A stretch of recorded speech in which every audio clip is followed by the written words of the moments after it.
Good morning, Flosstube. I'm Ann with the Shepherd's Needle in Little Rock, Arkansas, and I want to welcome you. As always, if this is your first time, thank you for giving me your time. If you're returning and you've subscribed, thank you also. Please follow us on Instagram, Shepherd's Needle, Facebook, Shepherd's Needle, and of course my Flosstube is Shepherd's Needle. Thank you and have a wonderful time, hopefully watching the next few minutes of this video. We are getting ready to leave for market. So this is our last weekend before we head out to see the designers and all their good things that they've done for us. Right now, I can't say that I have picked one design or one designer that just really sticks out. I've seen a lot of beautiful things. Some things we haven't even gotten any sneak peeks of. So just stay tuned and watch us and follow us, and we really appreciate it. I'm going to start with some fabrics this morning. If you think I have showed these fabrics before, I may have, but always remember when I do show a fabric, I've matched a dye lot of DMC that is currently what we have, so you can get a true color of the one we're showing. Sometimes, even in some shipments, I can get fabric and the dye lot in each one would be different. So, that's happened to me several times. I've actually got a fabric out there that I've got 4 different yards of, and all 4 of them are different. Same name, same company.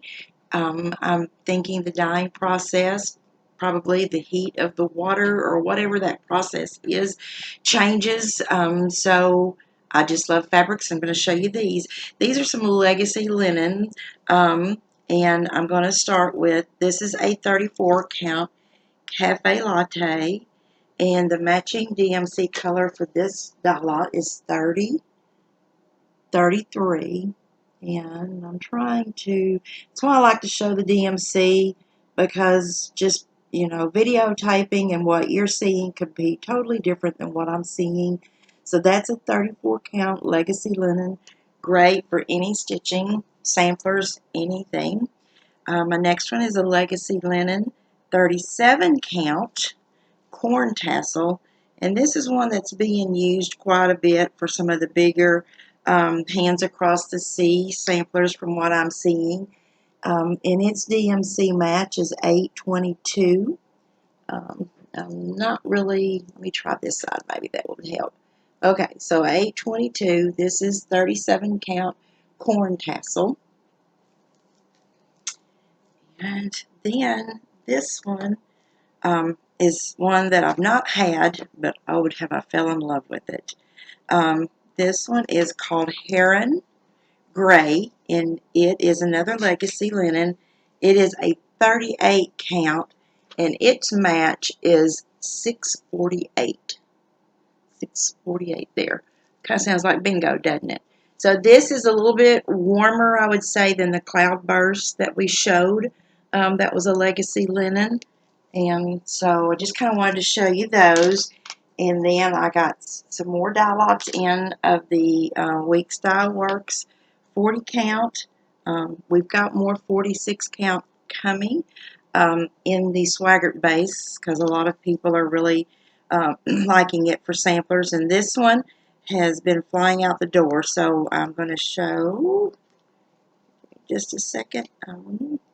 The DMC number match is 739 for this dye lot, and it's just really pretty. So if you're questioning, also remember that when you go pull your DMC, no matter what, when you got it, it could be a little bit different than our DMC, because we see that in our drawers also. And this one is 40 count straw. And these are all that I'm showing you of the Weeks or Swaggart base. And so its DMC dye lot match is 422. We Instagrammed these, I believe, this last week. And so you can kind of look at them there. And when we Instagram, it automatically goes over onto our Shepherd's Needle Facebook page. And so I love fabrics. It's kind of, I love playing with fabrics and playing with fibers. And my next one is Cocoa. And this one is, the DMC match is 38.63. Now this looks warm on the fabric, but remember when you pull out just one or two strands, it's going to give you almost an exact match of that. And then my last one is Havana. Needle Made Designs has done a beautiful sampler. It's a little small, petite sampler, and it's all in black. And she done it on 46 count Havana, so it would fit in a 5x7 frame. And this is the 40. I don't have the 46, but we will have it if you want that. And the DMC dye lot is 38.29 on this. It's a beautiful, rich fabric. It reminds me of the I believe it's Vintage Autumn Gold from Lakeside Linen. If you're looking for something similar to the Vintage Autumn Gold, I think that would be a good one to substitute for. So that is my fabrics that I want to show you this week. And then I think a few weeks back we had Instagrammed and asked a question about this pattern, or I showed. Okay, so Apple Blossom Sampler from the Drawn Thread. And so what happened here on this, nothing wrong happened. A model stitcher stitched it, and she followed the directions of stitching. It's dinky dyes with one strand of silk. And Miss Vanna, of course, finished these for me, and I cannot thank her enough because I want to show you the right one before I pull it up here. Okay. So the model stitcher stitched it. I'm going to try to get up there where you can see, with one strand of silk over two on the called for color. And I believe this is Tumbleweed. We'll have it in the show notes. Yes, it is 32 count Tumbleweed. So she stitched this with one strand over two with the all called for silks of dinky dyes. And it came back beautiful. Well, we had enough of the dinky dyes left that I had another model stitcher. So thank you to my model stitchers. If you're watching this, you know who you are. And so I gave it to another model stitcher and had her do two strands over two of the dinky dye silks. And I wanted to show this because, oops, my little thing, I'll come back to that.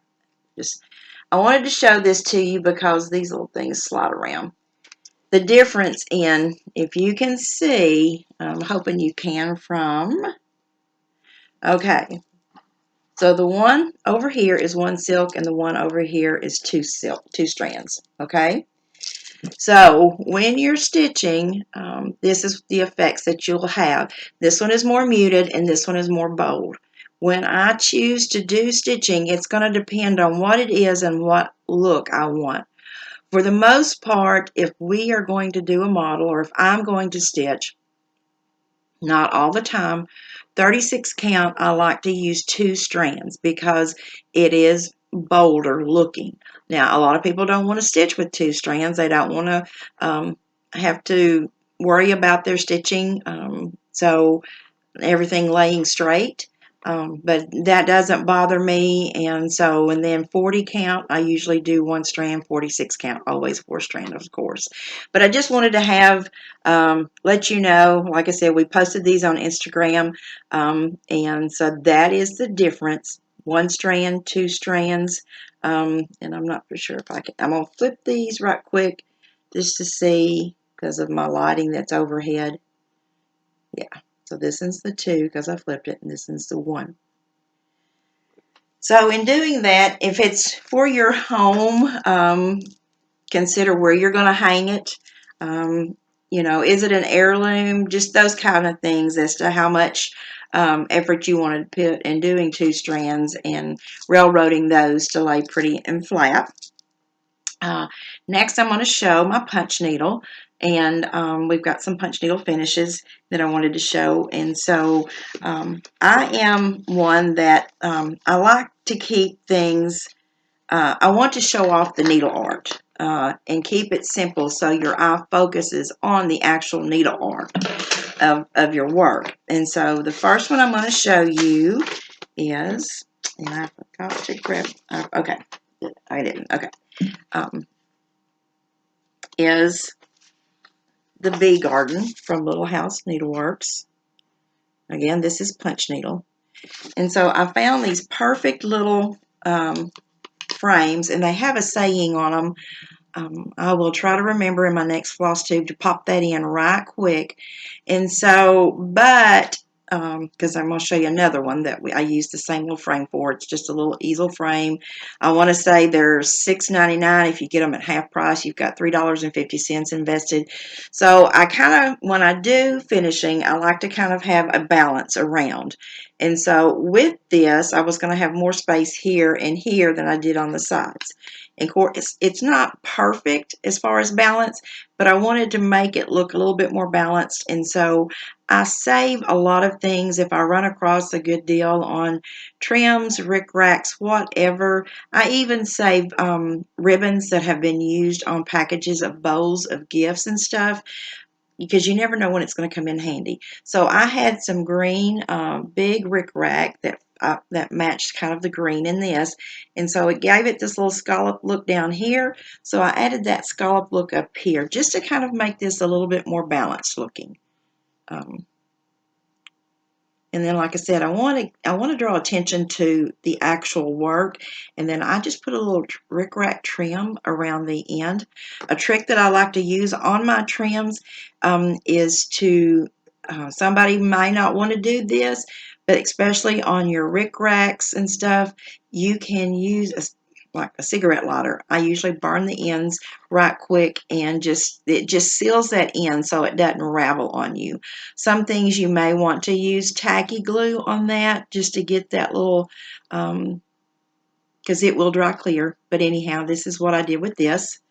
All right. And then I used the same little frame for Turkey in a Pumpkin Patch by Perfect Prim Punch. And so I used the very same little easel picture thing. I can't remember what the saying is on it. I'll have an extra one, rickrack on the edges. But like the one that I just showed you, what I do is I have wool, and then there's also a place in the Crystal Hill Antique Mall in North Little Rock, Tinka's Wool Cupboard. So if I don't have some wool in my stash, I go over there and take what I need to look for and try to match something of Tinka's. And so what I do is on this, most of these, I take and cover the board with Aleene's tacky glue, and just spread it really good so I have an even little coat. Then I take it and I lay it flat down so I can get a good seal on that wool. Then I go back and take my rotary blade and trim out around it, and that way I just get a perfect little edge all the way around. Again, I've sealed it. I've put some little, didn't seal it, I've put some little rickrack on the edge, Aleene's tacky glue. And then also on this one, I did the little rickrack here again. I had some black wide rickrack, so I put it down here. So like I said, I'm trying to achieve this balanced look all the way around, similar to it being professionally framed. Not perfect, but it really does, to me, in my eye, makes a wonderful little piece. And then I've drawn all my eye to the needlework. So I'm going to go back and just show you the ABC one again. This one I chose to just use a solid black wool around it on the back. Done the same thing, drew my eye. Occasionally you will have Rose Clay of Three Sheep Studio has a wonderful little tutorial on Pinterest that shows you how to press and iron your punch needle, your weaver's cloth to the back so it doesn't show. 99% of the time it works for me, and every now and then it doesn't. So when it doesn't, then I do corded trim, which is this. You may not can even see it, but there is this DMC black corded trim that I've made to go around that to cover up any little weaver's cloth that might be seen. An inexpensive way to do your finishing. And then this is Three Sheep Studio, and I didn't take it out of the package, I'm sorry. And this one's called Sweet Honeycomb, so you can tell my dad and my son have bees. I'm going to take this out right quick. My dad and my son have bees, and so as you can see, being the daughter and the mother of beekeepers, this is really interesting. So Sweet Honeycomb, and this is how I finished it. Okay, and so in some of your punch needle things, what I've noticed is when you have little round corners like that, they don't always come like perfectly when after punch. And I want to thank my punch needle people that do my punching for me to help me with models. And so on this particular one, I did the same thing. Is on this one I ironed everything back, but I had to really I'm sorry, can't think of that word right now, but I had to cut the weaver's cloth so you could like press it back.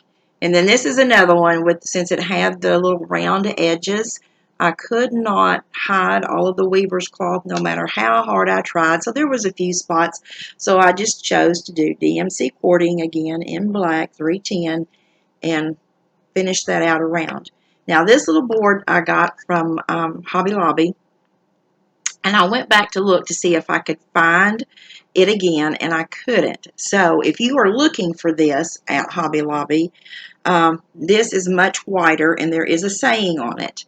Normally I use brie wax I've got like 4 or 5 different colors of the brie wax. The warm, just there's different shades, and I couldn't put my hands on it because it was here at the shop and I had took all this home for finishing. But what I did have was, and I'm not telling you to invest in this because you really need, to me, it gets expensive if you're not careful.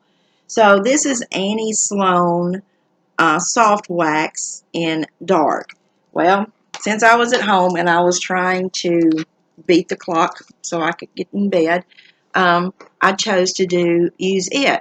So it really toned it down perfect. It's not as waxy feeling as the brie wax, and I didn't have to wait for it to dry like I would brie wax. I do not, anytime you're using those type of products, don't cover your whole thing, because you, like on your punch needle, you need to be able to adhere it with glue. And again, Aileen's tacky glue is what I used. So, and the same thing here, just to give it more of a little finish on the edges, I did rickrack. So sweet, sweet. My last one I'm going to show you is Country Threads, my sewing box. And this one here is just precious. Let me see if, make sure I'm okay. And so when I was looking at this, at first I thought I wanted a box. You know how we go to Hobby Lobby and put stuff on top of boxes. And I couldn't, there was a few that would work, but I just didn't hit that zing. And so I decided to run into Michael's one afternoon with this. And I always try to get my pressing done to the back, the extra weaver's cloth to the back. So when I take a piece with me, I can actually see how it's going to fit on what I'm laying it on. So on this one, I chose to do this. And when I laid it up there, it was the perfect height. So there's no lappage down here. It's right to the edge, right to the edge. And then I just went through, I like to collect stuff, who doesn't, okay?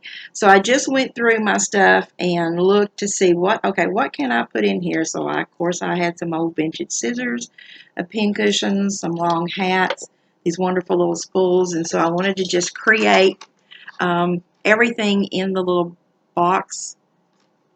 This is a little metal tin. Now this was at Michael's and it was not in a skewed area. I really try to pick things that are in a skewed area so I can give you that information. But not all times does that happen. So this was a little Michael's find, and it just turned out wonderful. I'm just so pleased with it. I'm pleased with my stitchers, with my punchers, with life itself. I woke up this morning, and a lot of people don't get to do that. And so I want to be thankful that I did and that I got to give you this time.